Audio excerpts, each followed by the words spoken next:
Salut à toutes, salut à tous, bienvenue sur Web Girondin. On se retrouve pour les tops et flops de ce Copenhague-Bordeaux. Salut Florian. Salut Nico. Alors, victoire, j'allais dire défaite, parce qu'on est éliminé, mais non, c'est une victoire des Girondins sur le score de 1-0. Moi, j'ai bien aimé ce match, par contre, il ne nous qualifie pas. C'est quoi, c'est la déception qui règne? Non, pas la déception, parce que bon voilà, le Zénith a pas fait le boulot et que nous, il fallait qu'on le fasse, on l'a fait. Mais après, derrière, bon voilà, il fallait un double exploit et c'est vrai que le Zénith se déplacer à Prague, c'était compliqué.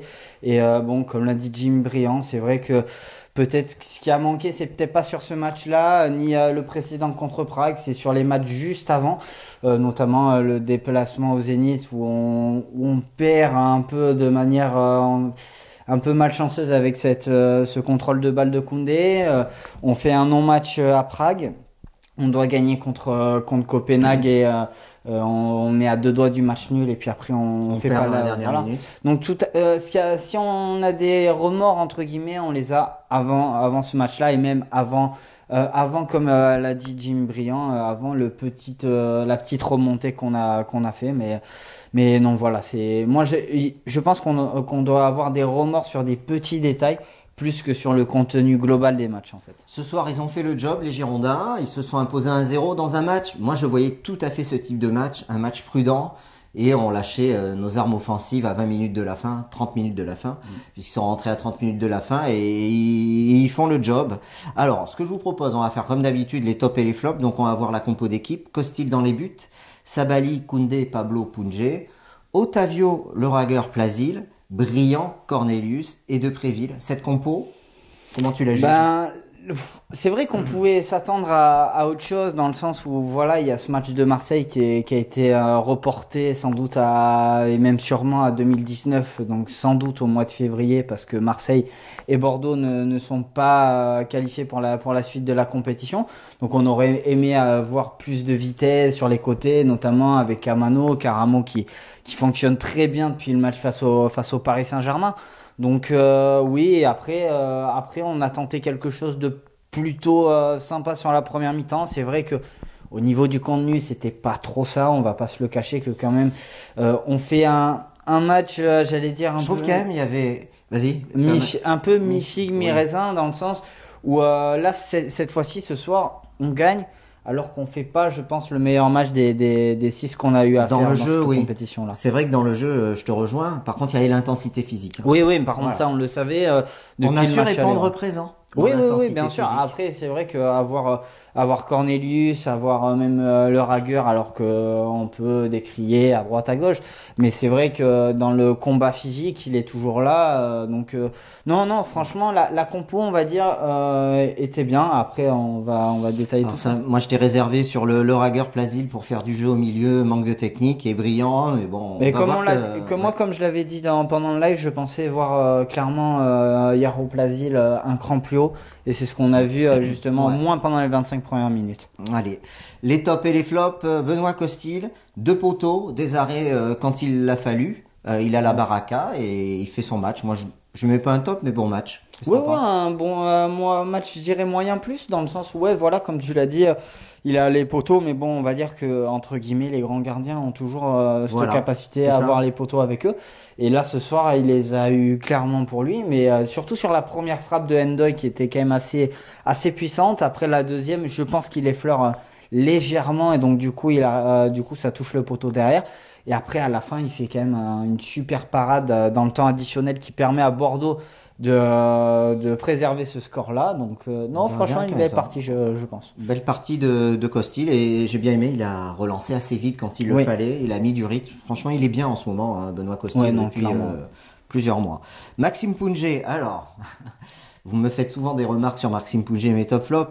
Alors, j'ai mis moyen, match moyen de Punje et on peut même l'englober avec Sabali. Moi, c'est ce que je ferai. Ouais. Match moyen des 2 latéraux dont on attendait peut-être plus sur le plan offensif. Est-ce que tu me rejoins là-dessus? Oui, je te rejoins totalement là-dessus parce que c'est vrai que bon, quand on regarde un peu de plus près les stats, déjà rien que pour Youssouf Sabaly, c'est quand même 3 centres tentés et 3 centres qui n'ont pas été réussis. Après, Maxime Punje, il a tenté des centres, mais bon, ça a été pour lui aussi un peu compliqué dans le sens où il n'a pas trouvé preneur, ou même de temps en temps son centre était complètement raté. Il a tenté un peu de dédoubler avec Depréville, et là où moi je pense le bas blesse un peu pour Maxime Pounget, c'est toujours il a tendance quand même sur le plan défensif à laisser un peu son couloir.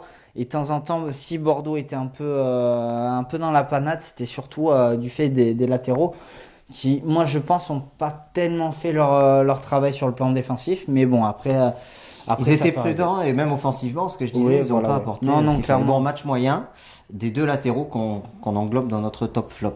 Voilà, mais ils sont pas en flop, hein, match moyen. Ouais, match moyen. Et là aussi, on peut englober les deux centraux. Allez, on va les dissocier dans l'analyse. Pablo, moi je me top. Pablo, c'est le Pablo qu'on voit ces dernières semaines. Oui, il nous a sauvé à deux, trois reprises. Un tac glissé en première mi-temps sur une frappe, donc il arrive à très bien dévier.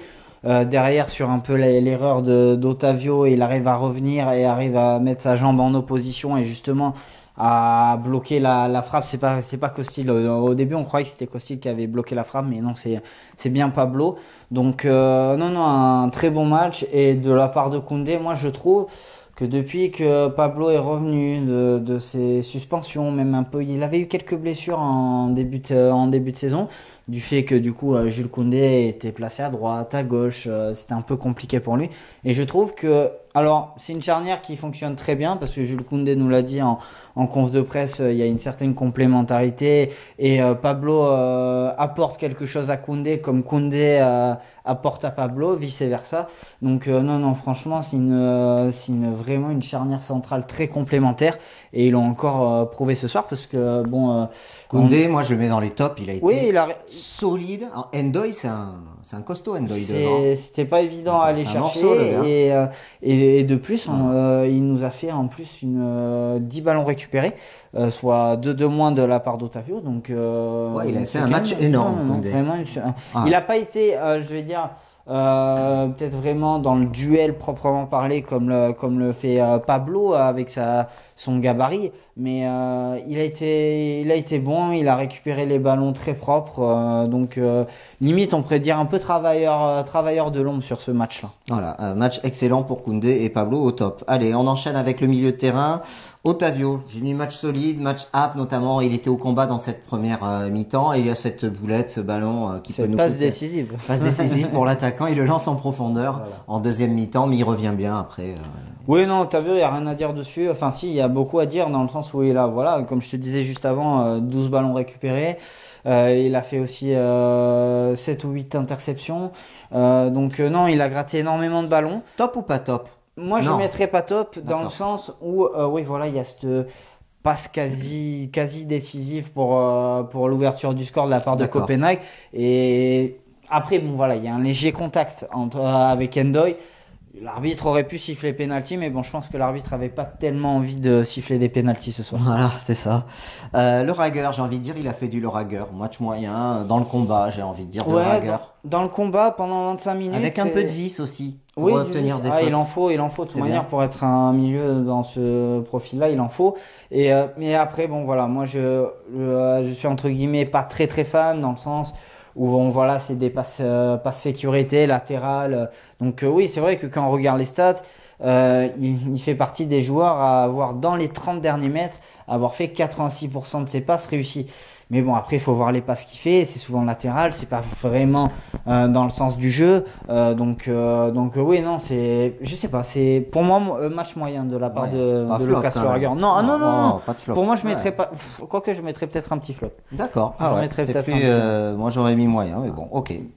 Plazil, qui a joué tout le match, Yaroslav Plazil. Finalement, il n'a pas été remplacé. Bonne première mi-temps. Il était au pressing. Après, on attend toujours plus dans l'animation du jeu, mais bon, c'est pas forcément son profil. Moi, je trouve qu'il avait quand même une position assez particulière ce soir, c'est-à-dire qu'il avait une position assez haute. Chose qu'on ne voit pas beaucoup chez Yaro Plazil depuis qu'il est arrivé au Girondins. Globalement, il n'a jamais eu cette position de vraiment numéro 10, parce que là, ce soir, quand on regarde l'organisation du jeu, comment étaient les joueurs sur le terrain, on voyait clairement que Plazil était très très haut par rapport à Le Rager et Otavio. Donc après, j'ai envie de dire, il nous fait un peu du Yaro Plasil dans le texte, c'est-à-dire qu'en gros, comment dire, il est très bon pendant 25-30 premières minutes et après il disparaît au fil du match. À la 60e, c'est compliqué voilà, pour lui. voilà, Bon, il est resté sur la pelouse. mais il a fait une bonne partie. Bonne partie. Ok. Bonne partie. Jimmy Briand. Alors, Jimmy Briand, jusqu'à ce qu'il soit repositionné en numéro 9, pour moi, c'était un flop. Mais bon, comme il a été repositionné, il nous a obtenu un penalty non sifflé. Donc, bon, il l'a pas obtenu. Et puis, il nous fait cette major décisive. Du coup, je peux pas le mettre dans les flops. Au final, je te laisse compléter, puisqu'on en a discuté avant. Qu'est-ce que tu classerais comment son match à Briand? Allez, je sais pas combien donneront l'équipe demain, mais je dirais, bon, du fait de son but, ça va être un 7 et un 7 sur 10. Et on va dire c'est une efficacité totale pour Jimmy Briand parce que, ok, il a peut-être pas été très très bon dans ce profil d'ailier droit. C'est pas, enfin, il peut plus trop le faire. Avant, quand il était à Rennes, de temps en temps, il pouvait le faire. Mais là, clairement, il peut clairement plus le faire. Et bon, voilà, efficacité totale. Il frappe une fois au but, ça rentre. Mis à part ça aussi, il a dédoublé justement. Enfin, il y a eu une modification de poste entre Caramo et Jimmy Briand, justement sur le penalty que tu signalais. Et c'est dommage parce que franchement, il y avait clairement penalty. Le défenseur de Copenhague se désintéresse totalement du ballon. Et clairement, il y avait faute. Donc bon, après il fait le geste qu'il faut. Après, je dirais que quand même au départ.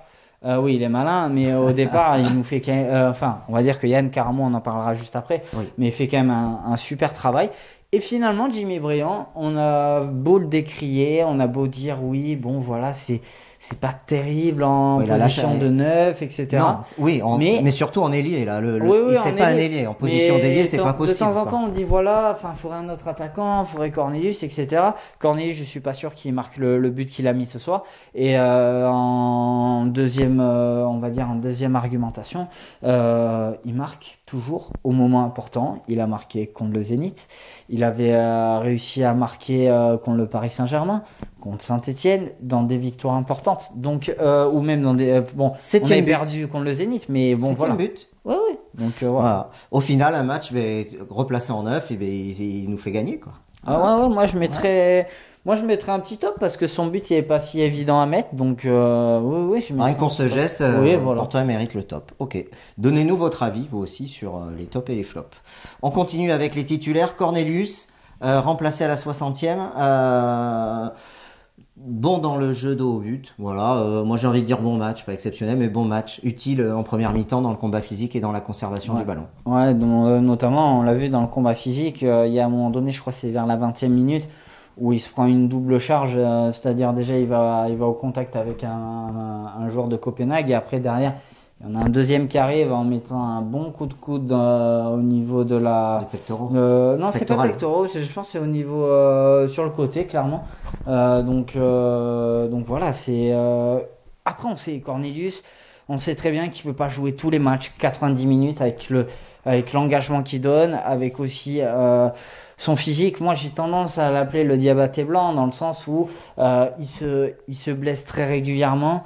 On peut pas trop compter sur lui tout au long de la saison. Mais voilà, il se bat et il lâche rien. C'est ce qu'on lui demande au préalable, je pense. Nicolas Depréville qui était titulaire.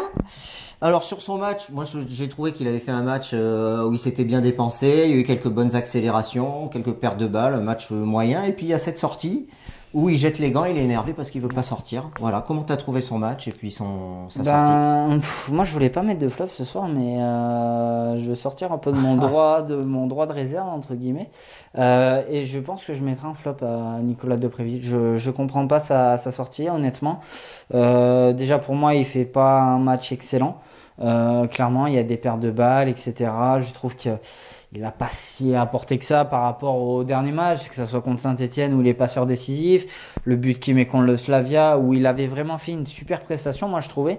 Et là, je sais pas, je suis encore peut-être dans l'incompréhension, dans le sens où pourquoi sortir comme ça quand on fait une super prestation, quand on se bat sur tous les terrains. Il avait envie de jouer, peut-être c'est manque du caractère. Mais quand on joue pas beaucoup. Il a quand même tapé la main de Camano qui l'a remplacé. Oui, mais après, il a pas salué le staff, il allait directement sur le banc, etc. Donc, quand on est un joueur déjà à la base où on joue pas énormément, faut pas avoir des sauts d'humeur comme ça, je pense. Après, bon, ça saute d'humeur est peut-être légitime, mais ça demande explication. Mais ça demande explication. Et le problème, c'est que l'explication, on ne va pas l'avoir. Parce que Nicolas Depréville a la tendance à ne pas vouloir parler aux médias et à la presse. Donc, voilà. Ok, à suivre, on va dire. À suivre. À suivre pour Depréville. Donc les deux entrants, on va commencer par Camano. Moi j'ai envie de dire entrée discrète de Camano qui a pas été... Est-ce qu'il n'a pas été éclipsé par Yann Caramo surtout? Voilà, en fait. donc entrée discrète, on va pas dire plus sur Camano. Voilà. Et on va parler de Caramo qui nous fait un festival sur le but. Et vraiment ce joueur... magnifique. Moi j'adore quoi. Ben moi j'adore honnêtement, enfin pour suivre un peu le championnat italien, honnêtement je trouvais ça un peu bizarre qu'il joue pas assez à l'Inter. Et déjà il faut rappeler aussi que cette année, avant qu'il signe à Bordeaux, il était à 2 doigts de signer à Saint-Etienne. On a pris le train en route et finalement ça c'est plutôt pas mal dégoupillé. L'Europa League a fait la différence. Voilà. Et on voit qu'en Europa League il a hissé son niveau de jeu pour se montrer. Oui, mais et puis voilà, comme tu l'as dit, voilà vraiment, on va dire, il a des qualités techniques vraiment pas mal. Ce côté à jeu fixe et puis après je fais un grand pont sur mon adversaire et je continue ma course, je lève la tête et je vois très bien brillant et voilà. Moi je vais mettre un top. Ouais. Parce qu'il fait une super entrée et puis il a 2 doigts de marquer le deuxième but aussi parce que il y a un intérieur du pied aux 20 mètres à peu près où le gardien est un peu battu aussi et donc voilà. Exactement. Donc Caramo, moi je pensais depuis son arrivée qu'il allait sans doute éclipser un peu Samuel Kalou et puis bon il le monte de match en match en espérant qu'on puisse le garder. Ça va être un peu compliqué mais bon. Mais voilà. En tout cas ce soir top. Oui, top. Top. Et moi, je vais donner un top au staff et à Ricardo et Bédoué parce qu'ils avaient préparé leur coup magistralement. Hein. Je pense que le match, ils l'ont joué et il s'est déroulé comme eux l'avaient souhaité. Tranquillement, en maîtrise au départ et puis on lâche les joueurs offensifs pour aller chercher cette victoire 1-0. Ils l'ont fait. Malheureusement, ça ne nous réussit pas, mais bon. On finit finalement 3e du groupe, 7 points, 2 victoires, 1 nul. On a progressé et il faut maintenant que ça nous serve pour la suite. Ouais, voilà, il faut que ça nous serve pour la suite et je pense que comme l'a dit Jimmy Murian au micro de RMC, il faut que ça serve clairement pour les prochains matchs et quitte à aller justement redécouvrir un peu cette Europa League l'année prochaine parce que voilà, il y a du progrès si on regarde par rapport aux autres campagnes européennes. Où avec Francis Gillot, ça avait été un peu compliqué, contre la Poel Nicosie, etc., où on avait un groupe à notre portée, il y avait le FC Sion, etc., où on aurait dû passer, on n'a pas réussi à le faire. Ça, c'était avec Sagnol, ça. Non, c'était avec Gillot. Après, avec Sagnol, c'était On avait eu Sion avec Sagnol aussi. On avait eu Sion avec Sagnol. Et donc, du coup, voilà, il y avait avec Sagnol, on avait eu Liverpool Sion, donc, voilà. Donc, ça avait été compliqué là aussi. Donc c'est, non, moi, je pense que par rapport aux précédentes campagnes, ça reste quand même encourageant. On n'a pas été si triste que ça comme certaines d'autres équipes, comme par exemple, pour ne pas les citer, mais on va les citer quand même, pour l'Olympique de Marseille qui a fait encore une piètre prestation ce soir et beaucoup, bon, ça c'est pas notre... On a joué l'Europa League avec nos moyens, voilà, on l'a joué. Voilà, on l'a joué, on a tenté le coup. Donc voilà, on l'a pas galvaudé. Voilà. Donc non, moi je pense que c'est très bien pour la suite et comme ne cesse de le rappeler Eric Bédoué, c'est vrai que à Bordeaux on a un groupe assez jeune et que justement ce genre d'expérience ça va servir pour la suite. Je veux dire par exemple l'erreur que fait Jules Koundé contre le Zénith, c'est forgeur pour l'avenir. Donc voilà, on ne sait pas ce que sera l'avenir des Girondins de Bordeaux dans les 6-10 prochains mois, mais si à la fin de la saison tu arrives à finir dans les 6, en sachant que le Paris Saint-Germain devrait normalement je pense remporter les 2 coupes, déjà tu seras peut-être passé par les tours de qualification, donc tu auras un peu plus d'expérience par rapport à ça et ça permettra peut-être de mieux jouer les premiers matchs parce que c'est vrai que si on a un petit côté noir un peu de cette Europa League. C'est surtout les premiers matchs qui ont été un peu... Si tu débutes mal, t'es foutu. Voilà. Et c'est vrai qu'on a fait clairement un non-match contre le Slavia Prague là-bas. Et du coup, voilà, ça nous a coûté 3 défaites pour démarrer et finalement, les matchs retour, on fait 2 victoires nuls. Donc voilà. Donc, et puis depuis, finalement... Depuis le retour de la trêve, on dit toujours la trêve, c'est très compliqué pour Bordeaux, etc. Finalement, tu t'as fait un nul à Dijon. Tu as fait une victoire contre le Slavia, puis après tu as nul fait face à Paris. Nul face à Paris et victoire contre la Saint-Etienne. Et derrière, tu enchaînes avec une victoire à Copenhague, pardon. Donc, moi, je pense que on peut nourrir de bons espoirs pour la suite de la saison. Et il faudra sans doute aller gagner ce match à Dijon en Coupe de la Ligue pour prouver que Bordeaux revient petit à petit et finir l'année en beauté. Enfin, quand je dis finir l'année en beauté, en battant Amiens, on ne sait pas trop encore parce samedi. Oui, si le match n'est pas annulé, voilà. Je vais faire un petit coup de gueule. Bon là, ça dure un peu plus longtemps que d'habitude, mais bon, à croire que tous les matchs sont annulés et qu'on ne peut plus assister à un match de foot en France et qui sont annulés les uns après les autres. Moi, je comprends pas qu'on soit pas capable. Alors ne tombez pas dessus, mais d'assurer la sécurité pour aller voir un match de foot, quoi. Franchement, voilà, j'en dirai pas plus parce que, mais bon, ça ne me plaît pas du tout que ce soit annulé et je comprends pas qu'on annule les matchs après les matchs un dimanche soir. Je vois pas pourquoi un match à Marseille un dimanche soir, ça doit être annulé. Voilà. Allez, merci Flo pour merci à toi, Nico. ces top et flop et puis rendez-vous sur Web Girondin. Allez, salut.